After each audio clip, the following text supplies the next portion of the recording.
All right, that all-millennial thing, this the teaching, how this thing goes. Millennial means 1,000 years. Mil, Latin for 1,000. Annum, annually, yearly. Millennial, millennium, that means 1,000 years, that the thing means. Now, if a man is pre-millennial, it means he thinks the world is going to get worse and worse till Jesus Christ comes back. And when Jesus Christ comes back, he'll set up 1,000 years of perfect reign. That's pre-millennial.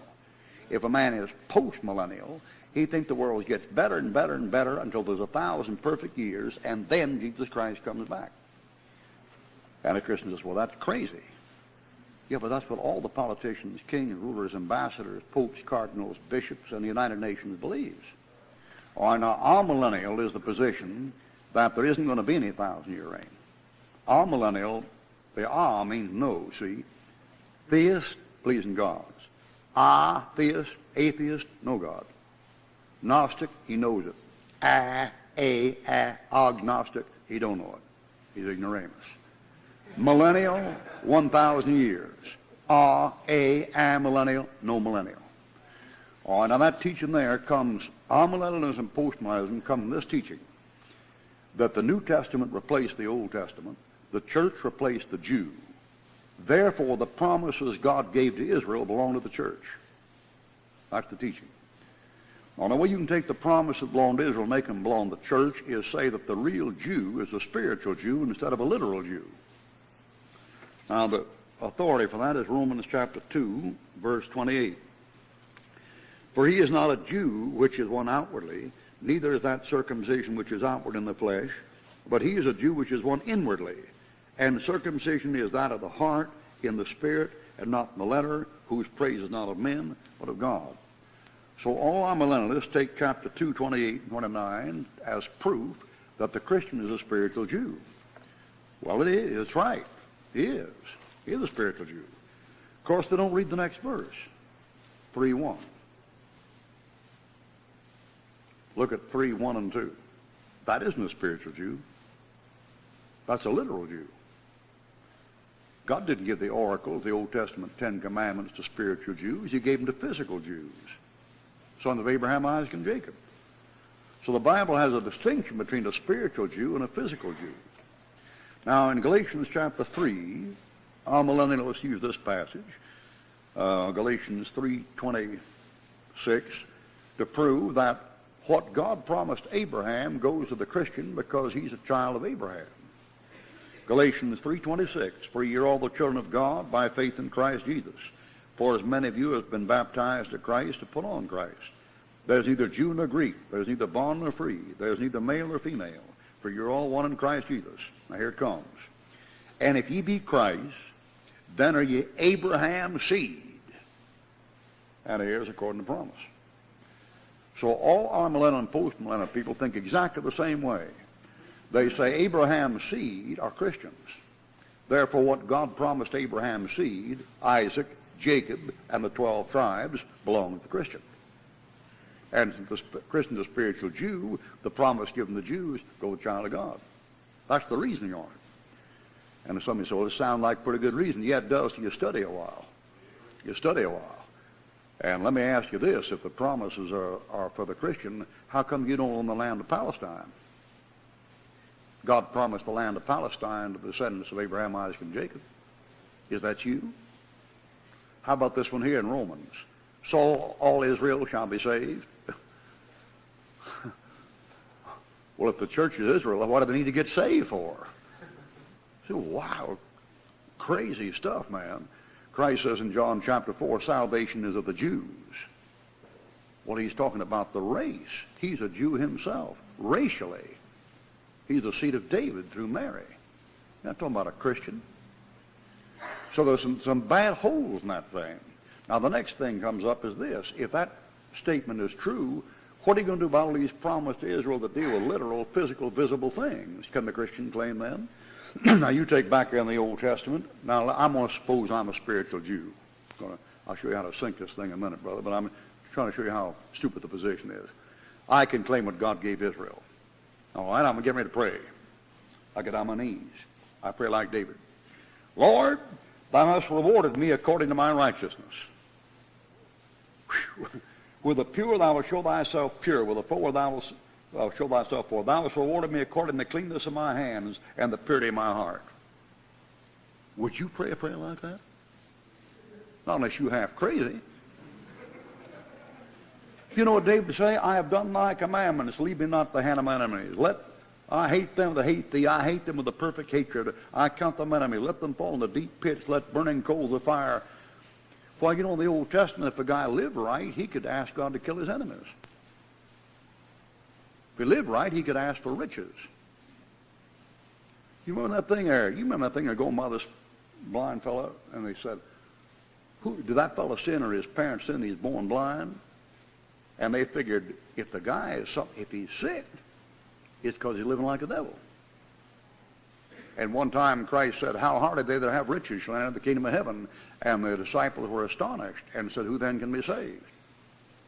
They figured if a rich man couldn't be saved, who in the world could be saved? Why? Because riches were proof that a guy was godly. In the Old Testament, if you live right, you got rich. In the Old Testament, if you live right, God kills your enemies.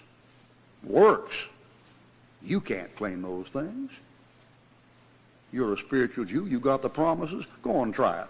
Ask God to kill one of your enemies. He'll outlive you, man. Ask God to make you rich. You go broke and die in jail like Paul. You know, someday even Christians are just brainwashed with this positive stuff. Do you know Paul died in jail with no wife, no children, no mother, no father, no property, no church, no school, no buses, no land, no income, no Social Security, no pension, no grave. And said, be a follower of me as I'm a follower of Christ. You reckon there's any danger anybody follow a fellow like that too close in America? I don't think so. I don't think so. I don't think so. And the guy was sick all his life and carried a doctor with him. You see, they're not the same. And these guys that are A-millennialists, they don't know what they're doing. They'll accuse you of being fleshy for wanting a millennium. They'll say, well, you're fleshy because you want a fleshy kingdom set up. They're the fleshy ones. What they want is their flesh to have it all right now. They want the kingdom right now. That's their problem. And they claim those earthly, literal promises to the Jew because those are fleshy promises. They have to do with the flesh. Paul says, though we have known Christ after the flesh, henceforth we know him no more. We're not occupied with the Jewish Messiah. We're occupied with the Son of God. We're not occupied with the Son of Man. We're occupied with the Lord from heaven. Our conversation is not down here. It's up there. It's a different shot. All right, now you take these things right here. What's the best way to knock this thing in the head? The best thing is right where we're reading. Look at chapter 3, verse 27. Look at these fellows just left out when they went slap through here. For as many of you have been baptized to Christ, have put on Christ, there is neither Jew nor Greek. Is that physical or spiritual? What do you say? What do you say? All right, there's neither bond nor free. What do you say? I'm going to say spiritual. Let me see your hand. I'm going to say physical. Let me see your hand. There's neither male nor female.